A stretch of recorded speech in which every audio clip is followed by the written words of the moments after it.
Hey, are you a business owner, entrepreneur, or professional? If so, we want you to apply to be a featured guest on our show. My name is Adam Torres, and I host the Mission Matters series of podcasts. I've recorded over 3,000 episodes, and we are just getting started. How do you know if you'd be a good guest to be on the show? Well, only one way to find out, and that's to apply, but I'm going to let you in on a little secret. We want guests that have a story to tell, guests with a brand, a product, or a service that can benefit my audience of listeners. If this sounds like you, go to missionmatters.com and click on Be Our Guest to apply. I'd love to talk to you and get to know more about your story. Again, head on over to missionmatters.com and click on Be Our Guest to apply. All right, now let's get into the show. Hey, I'd like to welcome you to another episode of Mission Matters. My name is Adam Torres. You can follow me on Instagram at AskAdamTorres to keep up with my book releases, book tour schedule, signings, all that other good stuff. Always love to connect with you there. And as always, if you'd like to apply to become a co-author of one of my upcoming books, just head on over to the website, missionmatters.com, and click on Become an Author to apply. All right, so today I have Keke Williams on the line, and she's co-founder over at Global Investor Alliance. Keke, welcome to the show. Thank you, Adam. I'm glad to be here. All right, so excited to talk more about Global Investor Alliance and what you're doing there, and also get into really a little bit about what you're doing on financial literacy. And just to get us started, I'll start this show like we start them all with our signature question. So, Keke, we at Mission Matters, we amplify stories for entrepreneurs, executives, and experts. So that's our mission here. Keke, what mission matters to you? Well, really, the mission that matters to me is, just as you said, really advocating for, growing personal finance literacy for the average, working professional out there in American society, because I think we've really been done an injustice in sort of being educated in how we can really take control of our finances and be the CFO of our life. So our mission is really to kind of help spread that word and empower people to take control of their finances and their wealth building. And ultimately that means how they're able to live their life and spend their time, because that's what we all care about, is our time. That's awesome. Love bringing mission-based entrepreneurs and business owners on the line to share their stories. So just to get us started, tell us a little bit more about Global Investor Alliance. Yeah, so what we focus on is really helping high net worth individuals, which this often means accredited investors, and that's sort of an SEC term about a certain level of income or a level of net worth that you have to be able to sustain in order to be involved in certain investments. And we, in fact, like to spread beyond just the accredited investor and find opportunities to educate those that are trying to get to that point as well, because a lot of times that can be done through investment in real estate. And so that's what we help people get into, is taking control of their wealth by taking it and leveraging what they have in their 401k, leveraging what they have in their savings, and putting them into stable, solid returning real estate investments, and gaining the competence and confidence to do this on a regular basis, because this is what we have found is the most sustainable, tax-friendly way to build long-term wealth. And so we do it through 3 avenues. We provide online education. So we've got a portal that people can subscribe to and sort of self-pace their education. We also have sort of community that we meet up as a community, either virtually or physically on a quarterly basis to, share and collaborate, right? We elevate each other together. And then one-to-one coaching, because a lot of times, we get into analysis paralysis and we sort of, fear holds us back, or uncertainty. And oftentimes you really just need that one-to-one mentorship to kind of soundboard it, strategize it, walk it through, and give you the confidence to take action, because that's where the change happens, in the action. What type of clients do you feel typically get the most value out of working and connecting with Global Investor Alliance? Because at the end of this, I'll give you, of course, opportunity to leave website and contact info, that kind of stuff. But who normally gets the most value? Yeah, well, we serve investors as it says in the name globally. And really, so my partner, he's British American, I'm American. And so we often end up, because we're big travelers ourselves, we end up serving English speaking people around the world. So we do have clients that are members in our group that are American, Canadian, Australian, New Zealand, English, French, and like Singapore are the kind of the countries that are off the top of my head. I know we've got in Colombia actually, so because we work on our farmland down there. But basically, if you're an English speaker, you know, that's what we speak, that's what we share our information in. And so that's going to be of value to you anywhere in the world because our investments are also both U.S. and global. And then secondly, if you're a person who you need to want to, we're not going to pull you along, right? So we're going to support you and so forth, but we're not going to convince you that a multifamily real estate or farmland is the right thing for you. If you're seeking the knowledge and you're saying, hey, I understand that this is a good path to go on, but I need some help getting educated. I need to, like any smart person does, right, get some mentorship, get some coaching, get some guidance, build my knowledge base. Then we're going to be a group for you and you're going to love it because everybody in the group elevates each other. It's a lot of working professionals, entrepreneurs, business owners that just don't have the time to go do the active due diligence that my partner and I do on behalf of our group.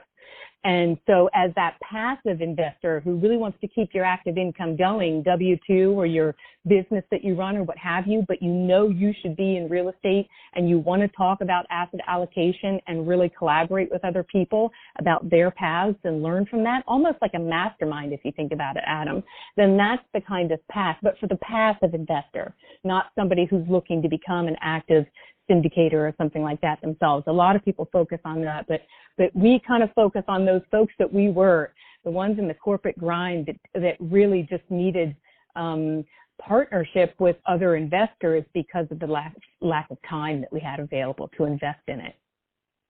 So you mentioned something that I don't think we talk about often enough in terms of asset classes. So I know one of the big things you do focus on is farmland. Tell me a little bit more about that.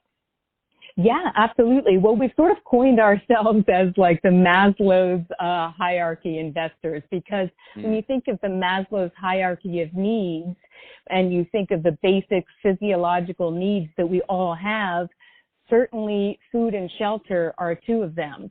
And food comes from farmland. And I happened to sort of grow up on a hobby farm. My dad was an engineer, but we had this 25 acres and we, did a lot of that work. And we leased out fields to farmers and that sort of thing. And so lots of people have been hearing in the news about Bill Gates and other people with, hundreds of millions and billions buying up a lot of farmland. And normally, you look at people like that and Warren Buffett in the stock market and that sort of thing, and you think, wow, okay, they're following something. Let's pay attention to this. Well, everybody's worried about inflation, right? So farmland is a very good hedge against inflation. Its returns have actually been like 11.5% pretty steady state over the course of the last like 40, 50 years. So when you think about stock market investing, yes, there's a place for that and you want to have a piece of it in your portfolio, but you also want to have some steady Eddie producers. And we feel like farmland is recession resilient because of the fact that we have to eat. We like to do it also in places where the cost of land is not already overinflated. And so that happens to be not just here in North America, but in Central and South America. There's also very plentiful water there in terms of water aquifers underneath, the earth, right? So you've got that feeding the soil. You've got long, wet growing seasons and a lot of variation in elevation. So that provides a lot of good environmental dynamics for strong ability to grow and to be able to grow year round. And we have built out as a part of it, not just the seed to harvest, but from harvest to sale for investors. So we've been able to create a model of kind of, a lot of people are accustomed, who are in real estate now, are accustomed to doing out-of-state, maybe investment in single-family homes, where they get a cluster of 2, 3, 4, or 5 of them and have one property manager overseeing them. So what we are doing is we've now created a product that's a lot. It's a direct ownership title to your piece of farmland. You know exactly how many trees on it. You know what it's yielding. You have a farm manager who manages it. You have a farm owners association who takes care of managing that farm manager for you. You get to vote on a yearly basis, just kind of like with an HOA, about what's happening. You know, are the expenses in line? How are our revenues? How much are we exporting? And we've built out the entire brand, the citrus brand LaDonna, for entry into Europe and U.S. and Canadian markets. So you'll see this fruit, your fruit from your farm, which is so cool, in like your local Walmart and Costco, right? Like, how cool is that? Yeah, that's amazing. So, seed to sale is really exciting, and I think we should all have a part in our food system. You know, I got that, you know, sort of hippie farm thing from my parents, even though they were engineers and bankers and whatnot. They saw the value in land and having productive land and having control over it. And so we think it's just really exciting to have worked really hard to, you know, no pun intended, but been the early capital seed that helped create this. And now we're able to offer things at a price point that the average investor, accredited or non-accredited, can participate in. And then if you're a big investor, like a family office, and you're like, no, I don't want just a hectare, or which is like 2.5 acres. No, I want to buy the whole farm. Okay, well, we can work with that too, because see, we've built the pack houses. We've built the entire supply chain to assure that you as the investor get paid. And we did that because we learned early in our own mistakes with our own money. Thankfully, it's always best to do products in new asset classes, I believe, with only your own money first, because it is a heavy, you know, it's a heavy load, right? To know that you're taking on somebody else's money and capital, and it's their wealth building. It's their, you know, so obviously we're all adults and everybody decides what their own level of risk is and so forth. But to have taken such a valuable asset class and de-risked it in such a, you know, really clever way that, you know, both elevates communities in Colombia, provides great quality product to the world, and makes money for the investors. It's, you know, win-win-win all around. I just love it. Oh, I love it too. It just makes so much sense in the way you explain it and the processes that you put into place. I mean, it's not easy to pull off what you're saying, but when you're developing a product or an asset class or things like that, like you mentioning how you did it with your own money, and that was the beginning, and then you prove the concept, and then you decide to expand and scale. I mean, it's a great story, and you're creating a lot of wins all around, which is amazing. Which is exactly the types of individuals and organizations we like bringing on the show. So Keke, that being said, so if somebody's listening to this right now, and I know we just scratched the surface, I know you do other types of real estate other than farmland, but that's a big one.